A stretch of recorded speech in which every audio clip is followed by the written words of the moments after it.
Cinema France లో మొదలవుతుంది. ఏవా డ్రైవ్ చేస్తూ లిప్స్టిక్ వేసుకుంటూ కనిపిస్తుంది. తను పీటర్ దగ్గర పర్సనల్ డ్రైవర్ గా పనిచేస్తుంటుంది. నువ్వు అమెరికన్వా అని పీటర్ అడుగుతాడు. అవునని ఏవా చెప్పగానే వాళ్ల మధ్య మాటలు కాస్త ఫ్లట్టింగ్ లాగా మారుతాయి. అదే సమయంలో ఒక అమ్మాయి మోటార్ సైకిల్ మీద వాళ్లని ఫాలో అవుతుంటుంది. ఏవా, పీటర్ ఒక నిర్మానుష్యమైన ప్రదేశంలో ఆగుతారు. పీటర్ ఆమెకు డ్రింక్ ఆఫర్ చేస్తాడు కాని ఏవా సున్నితంగా వద్దంటుంది. ఆ తర్వాత నిన్ను చంపేంత తప్పు ఏం చేశావ్ అని పీటర్ని అడుగుతుంది.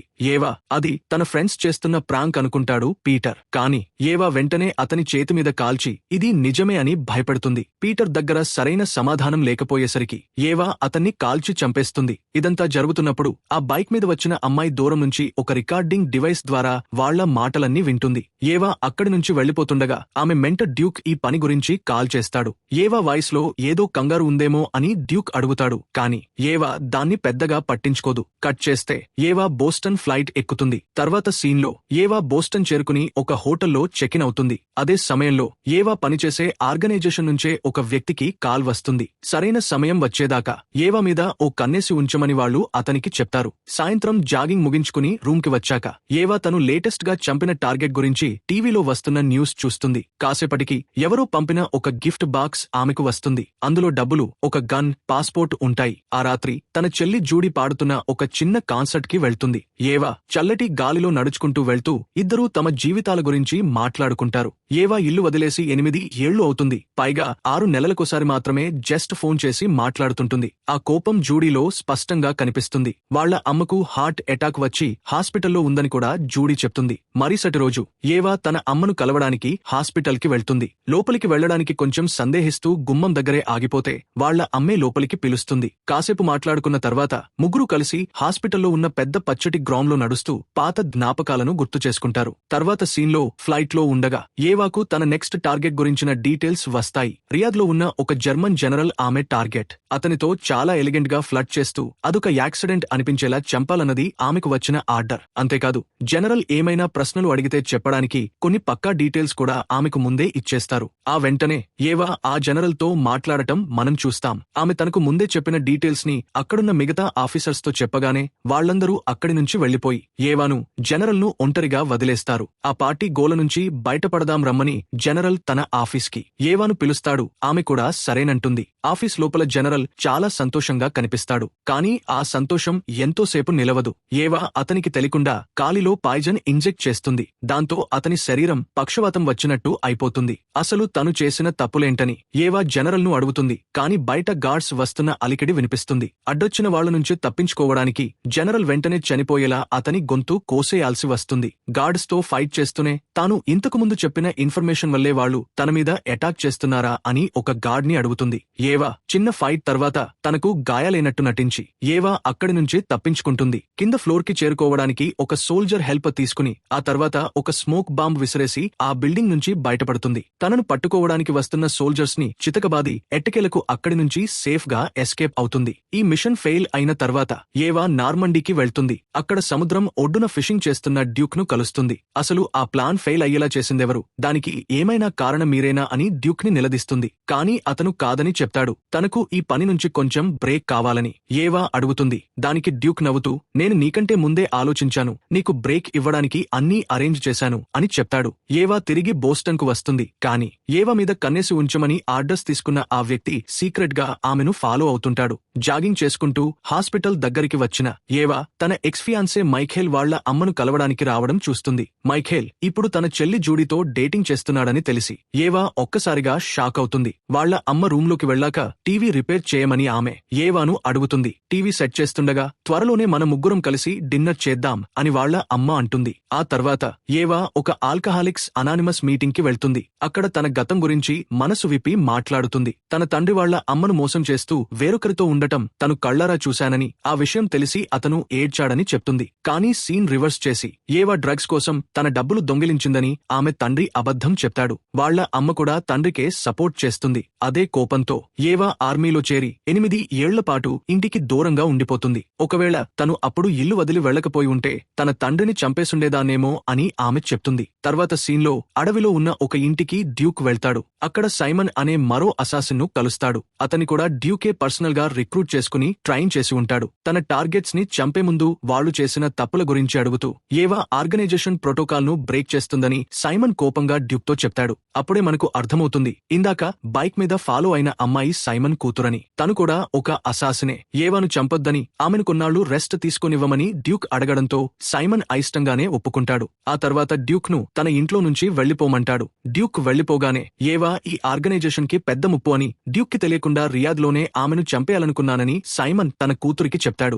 ఏవాను ట్రాక్ చేస్తున్న ఆ వ్యక్తికి ఫోన్ చేసి ఆమెను చంపే పర్మిషన్ ఇచ్చేశానని చెప్పమంటాడు. ఆ రాత్రి ఏవా జాగింగ్ చేస్తుండగా ఆ ట్రాకర్ ఆమె మీద అటాక్ చేస్తాడు. కొద్దిసేపు ఫైట్ జరిగిన తర్వాత ఏవా వాడిని ఒక పార్క్ ఫౌంటైన్ దగ్గర చంపేస్తుంది. ఈ అటాక్ జరిగిన మరుసటి రోజు అసలు రాత్రి ఏం జరిగిందని ఏవా డ్యూక్ ను నిలదీస్తుంది. నిన్ను చంపాలన్న ఉద్దేశం నాకు అస్సలు లేదని డ్యూక్ ఆమెకు మళ్లీ నచ్చజెప్తూ తనని నమ్మమంటాడు. డ్యూక్ లో ఒక తండ్రి ప్రేమను చూసి ఏవా కళ్ళెంబడి నీళ్లు వస్తాయి. అతన్ని నమ్మాలని డిసైడ్ అయ్యి అక్కడి నుంచి వెళ్లిపోతుంది. ఆ రాత్రి ఏవా, జూడీ, మైఖేల్ ఒక రెస్టారెంట్లో డిన్నర్ కి కలుస్తారు. మొదట్లో ఏవా దేని గురించో ఆలోచిస్తున్నట్లు ఉన్నా నెమ్మదిగా ముగ్గురూ మాట్లాడుకోవడం మొదలు పెడతారు. జూడీ తనతో పర్సనల్ గా చెప్పిన ఒక విషయాన్ని మైఖేల్ అనవసరంగా బయటపెట్టడంతో ఒక్కసారిగా వాతావరణం మారిపోతుంది. జూడీకి చిరాకొచ్చి వాళ్ళిద్దరి మధ్య గొడవ మొదలవుతుంది. ఈ రెస్టారెంట్లో తనకు ఎన్నో పాత జ్ఞాపకాలు ఉన్నా ఇప్పుడు ఇక్కడ కూర్చోవడం చాలా వింతగా ఉందని ఏవా అనడంతో గొడవ మరింత ముదురుతుంది. కోపంతో జూడీ అక్కడి నుంచి వెళ్లిపోతుంది.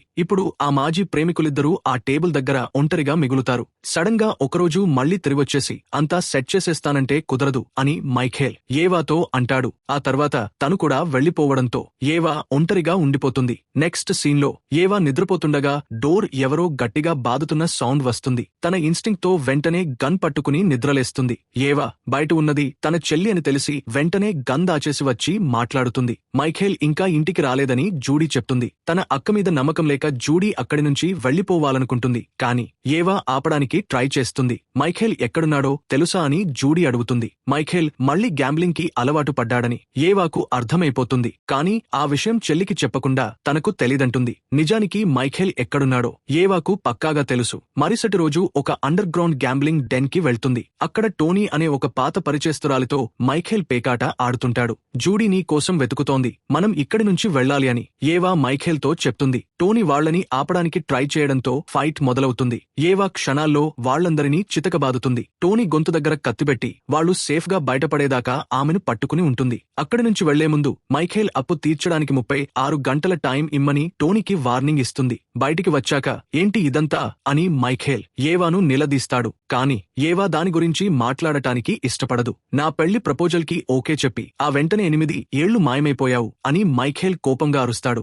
ఏవా అతన్ని సముదాయించడానికి ట్రై చేసినా మైఖేల్ వినడు. తను జూడీని పెళ్లి చేసుకుందామని అడిగానని, దానికి తను ఓకే చెప్పిందని మైఖేల్ అంటాడు. ఆ మాట విని ఏవా గుండె పగిలినంత పనవుతుంది. బాధతో అక్కడి నుంచి వెళ్లిపోతుంది. హోటల్ రూమ్ కి వచ్చాక ఆ బాధను తట్టుకోలేక మందు కొట్టాలనుకుంటుంది. కాని ఎలాగోలా తనను తాను కంట్రోల్ చేసుకుని ఆ విస్కీ గ్లాస్ వాసన చూసి పక్కన పెట్టేస్తుంది. తర్వాత సీన్లో డ్యూక్ మళ్లీ సైమన్ ఇంటికి వెళ్తాడు. సైమన్ నవ్వుతూ మాట్లాడినా ఏవా మీద అటాక్ చేయించింది నువ్వేనా అని డ్యూక్ సూటిగా అడుగుతాడు. సైమన్ అవునని ఒప్పుకుని నువ్వు ఇకపై నాకు బాస్వి కాదు అని అంటాడు. వెంటనే డ్యూక్ తన గన్ తీసి సైమన్ కి గురిపెడతాడు. సైమన్ కూతురు కూడా గన్ తీస్తుంది. అప్పుడే సైమన్ రెండో కూతురు లోపలికి వచ్చి డ్యూక్ ను అంకుల్ అని పలకరించడంతో ఆ టెన్షన్ కాస్త తగ్గుతుంది. ఆ పాప వెళ్లిపోగానే డ్యూక్ తన స్కిల్స్ వాడి సైమన్ కూతురి చేతిలో ఉన్న గన్ లాగేసుకుంటాడు. వెంటనే సైమన్ తన పాత గురువు మీద అటాక్ చేస్తాడు. వాళ్ళిద్దరి మధ్య చాలాసేపు ఫైట్ జరుగుతుంది. మధ్యలో రావద్దని సైమన్ తన కూతురికి చెప్తాడు. చివరికి సైమనే గెలుస్తాడు. తన పాత మాస్టర్ని కత్తితో పొడిచి చంపేస్తాడు.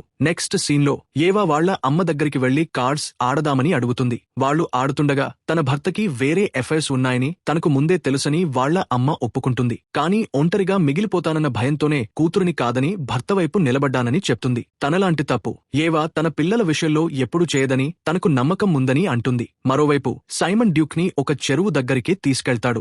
ఏవాను ఫినిష్ చేయడానికి తాను బోస్టన్ వెళ్తున్నానని చెప్తాడు. ఏవాకు ఏమైనా ఆఖరి మాటలు చెప్పాలా అని సైమన్ అడిగితే ఏవా నిన్ను ఓడించడం చూడటానికి నేను బతికి ఉండట్లేదు, దానికి ఏవాకు నన్ను క్షమించమని చెప్పు అని డ్యూక్ అంటాడు. సైమన్ ఒక ఫోటో తీసి డ్యూక్ ను చెరువులోకి తోసేస్తూ వీడియో రికార్డ్ చేస్తాడు. ఆ రాత్రి సైమన్ ఏవాకు కాల్ చేసి తాను కూడా డ్యూక్ శిష్యుడినే అని పరిచయం చేసుకుంటాడు. మన మెంటర్ని నేనే చంపేశానని చెప్పేసరికి ఏవా రక్తం మరిగిపోతుంది. డ్యూక్ ఆఖరి మాటలను ఆమెకు చెప్పి కాల్ కట్ చేస్తాడు సైమన్. కాసేపటికి డ్యూక్ చనిపోయే ముందు తీసిన ఫోటోలు, వీడియో ఏవాకు మెసేజ్ వస్తాయి. తర్వాత సీన్లో ఏవా జూడీ ఇంటికి వెళ్తుంది. కాని అక్కడ మైఖేల్ మాత్రమే ఉంటాడు. ఆమె మైఖేల్ కు ముద్దు పెట్టి కూర్చోబెట్టి ఇద్దరం కలిసి ఎక్కడికైనా వెళ్లిపోదాం అని అడుగుతుంది. కాని జూడీ ప్రెగ్నెంట్ అని మైఖేల్ చెప్పడంతో ఏవా గుండె ఆగినంత పనవుతుంది. తనలో రగులుతున్న కోపాన్ని తీర్చుకోవడానికి టోనీ క్లబ్కి వెళ్లి అక్కడ ఉన్న గార్డ్స్ ని చంపేస్తుంది. టోనీ తన ముఖం మీద కొన్ని పంచులు విసురుతున్నా కూడా ఏవా అలానే ఉండిపోతుంది. పరిణామాలు ఆలోచించకుండా మైఖేల్ కు ముద్దు పెట్టినప్పుడే తన పవర్ ఏంటో తనకు అర్థమైందని టోనీతో చెప్తుంది. టోనీ గొంతునులిమి చంపేద్దాం అనుకుంటుంది కాని ఇక మన లెక్క సరిపోయిందిలే అని ఆమెను ప్రాణాలతో వదిలేస్తుంది. వరుసగా జరిగిన సంఘటనలతో అలసిపోయిన ఏవా పూర్తిగా నీరసించిపోయి ఇంటికి వస్తుంది. ఫ్రిడ్జ్ లో ఉన్న చిన్న మందు బాటిల్స్ వైపు అలానే చూస్తుంటుంది. ఎంత కంట్రోల్ చేసుకుందామనుకున్నా చివరికి ఆ మందు తాగేస్తుంది. అలా 8 ఏళ్లుగా తాను మెయింటైన్ చేస్తున్న కంట్రోల్ ని క్షణాల్లో బ్రేక్ చేస్తుంది. ఇవన్నీ తట్టుకోలేక తన గన్ తీసుకుని తలకి గురిపెట్టుకుని సూసైడ్ చేసుకోవాలనుకుంటుంది. కానీ ట్రిగ్గర్ లాగలేకపోతుంది. అప్పుడే సైమన్ గన్ తో అక్కడికి ఎంట్రీ ఇస్తాడు. వాళ్ళిద్దరి మధ్య ఒక రేంజ్ లో ఫైట్ జరుగుతుంది. ఇద్దరూ తమ ఫైటింగ్ స్కిల్స్ అన్నీ వాడి హోరాహోరీగా తలపడతారు. ఇద్దరూ పూర్తిగా అలసిపోవడంతో ఆ ఫైట్ డ్రా అవుతుంది. సైమన్ అక్కడి నుంచి వెళ్లిపోతాడు. కాని ఏవాకు అది సాటిస్ఫాక్షన్ ఇవ్వదు. ఎలాగైనా సైమన్ ను చంపాలని వెంబడిస్తుంది. ఇప్పుడు సీన్ రివర్స్ అయింది. వేటగాడు సైమన్ ఇప్పుడు ఏవాకు ఎర అయ్యాడు. చాలా దూరం ఫాలో అయ్యాక చివరికి ఏవా అతన్ని పట్టుకుంటుంది. నన్ను చంపడానికి నువ్వు నిజంగానే రెడీగా ఉన్నావా అని సైమన్ అడుగుతాడు. తన ఫ్యామిలీకి ఎలాంటి ప్రాణహాని తలపెట్టనని ఏవా మాట ఇచ్చాక 5 లెక్కబెట్టేలోపు తనను చంపేయమని సైమన్ చెప్తాడు. సరేనన్న ఏవా 1 అనగానే కాల్ చేస్తుంది. ఆ తర్వాత ఏవా తన చెల్లి ఇంటికి వెళ్లి వాళ్లు దేశం దాటి వెళ్లిపోవడానికి డబ్బు, పాస్పోర్ట్ ఇస్తుంది. అప్పుడే మైఖేల్ ఎవరో అనామకులు పంపిన ఒక లెటర్ తెచ్చి ఏవాకు ఇస్తాడు. బహుశా వాళ్ళిద్దరి మధ్య అదే ఆఖరి మాటామంతి కావచ్చు. అసలు నువ్వు ఎవరు అని జూడీ అడుగుతుంది. కాని ఏవా సైలెంట్ గా ఉండిపోతుంది. ఆ లెటర్ డ్యూక్ రాసిందని ఏవా చదవడంతో సినిమా క్లైమాక్స్ కి వస్తుంది. తన జీవితం సాగిన విధానం పట్ల తాను చాలా సంతోషంగా ఉన్నానని డ్యూక్ అందులో రాస్తాడు. ఏవా నడుచుకుంటూ వెళ్తుంటే సైమన్ కూతురు ఆమెను ఫాలో అవ్వడంతో సినిమా ఎండ్ అవుతుంది. Please like and subscribe.